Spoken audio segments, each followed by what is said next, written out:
Me and Chewie were talking about this afternoon, and it's something that I've had with conversations with people like Calvin Morgan and some other people out there as well, is the difference between platforming and exposing. There is a sector of New Zealand society that sits on the left that says, on one hand, if you platform any of these people, you're doing a disservice to a cause. And then there are other people, yourself being one of them, Calvin being another one, who are actually completely platforming them, but it's completely the right and appropriate thing to do because it's exposing them.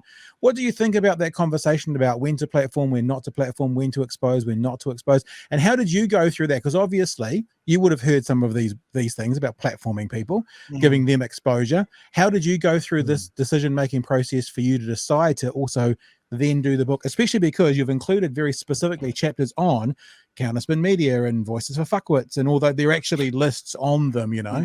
So how did you go through that process? Yeah. So I think something the mosque shooting showed was that ignoring these currents in our society hasn't stopped them, and it hasn't stopped them from being dangerous. They've just kind of grown in the shadows as mainstream society has ignored them.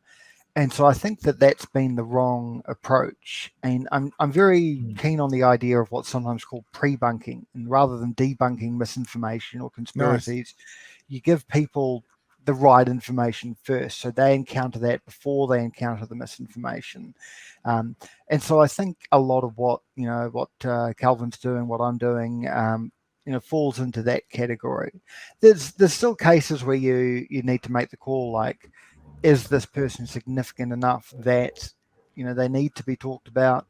And in some cases, the answer is no. There's been a handful of people who I think wanted the infamy of being in the book, but have picked it up and found they're not in there because they're less important than they think they are.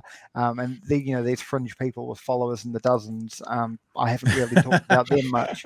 But something like Voices for Freedom, they're claiming 100,000 people on their mailing list, and Counterspin Media had a following of about 19,000 on Telegram. So they're just too big to ignore. We need to be talking about these groups. So it's Voices for Freedom. I thought it was Voices for Fuckwits. I've been doing it wrong the whole time. I've been doing it wrong the whole time. Look, I think, Byron, I mean, in this conversation between the three of us, you're the expert. I don't know how you feel about that, but in this conversation you are. But I tend to agree with you that in general, and I'm saying in general, it's not a black and white, but in general, kind of more speech and more information is better. Because like you say, that negative information is always going out there. So you've got to have some of the counter information, the correct information coming from somewhere. So I think it's as a rule of thumb, generally, not always, but in general, I certainly personally would lean towards, and I think this show as well leans towards more conversation. And we've had conversations with people, an American guy who was on, a far right American guy, and people were a bit worried about that. And by the end of it, you give this guy enough rope and he exposes everything about him. It's that pre-bunking thing that you said. I love that phrase, to pre-bunk. It's a great idea.